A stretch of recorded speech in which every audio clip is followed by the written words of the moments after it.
একটা জিনিস খেয়াল রাখতে হবে, এই দেশে 5 তারিখের পর খেয়াল করবেন, 5 তারিখের আগে এবং পরে একটা রাজনীতিতে একটা গুণগত পরিবর্তন হয়েছে, ঠিক নেতৃত্বেরও গুণগত পরিবর্তন হয়েছে। এখন আমরা মঞ্চে আসছি, এতগুলা লোক সামনে, দায়িত্বশীল লোক, মুরব্বী, বাজারের ব্যবসায়ী, বিভিন্ন ওয়ার্ডের, বিভিন্ন ইউনিয়নের নেতা আছে না, দায়িত্বশীল মুরব্বী, যারা জাগদল থেকে রাজনীতি করছে, তারা সুশৃঙ্খল ভাবে করছে। আমার মা বোনেরা কি সুন্দর করে এখানে বসে রয়েছে। কিন্তু আমাদের কয়েকজন নেতা স্টেজে আমার পিছনে না দাঁড়াইলে তখন নেতাগিরি শৈশুদ্ধ হইত, নেতা বড় হইত।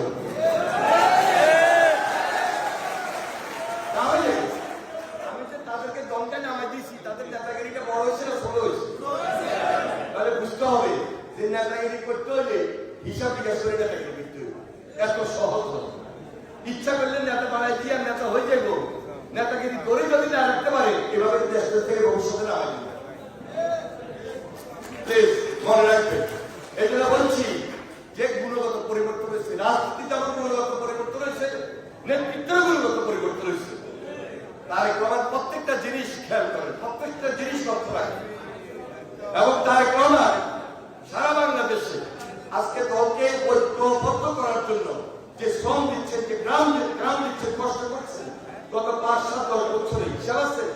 আন্দোলন এমনি এমনি হয়েছে, আন্দোলন এমনি এমনি হয় না, এটাকে ধরে রাখাই হলো আমাদের আসল কাজ। যাই হোক, দেখেন প্রতিদিন একটা বক্তব্য বারবার আসতেছে।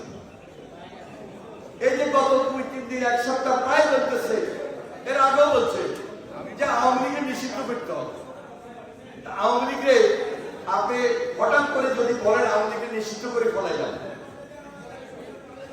আওয়ামী লীগ নিষিদ্ধ করতে হলে একটা নিয়মে যাইতে হবে, একটা পরিকল্পনা যাইতে হবে।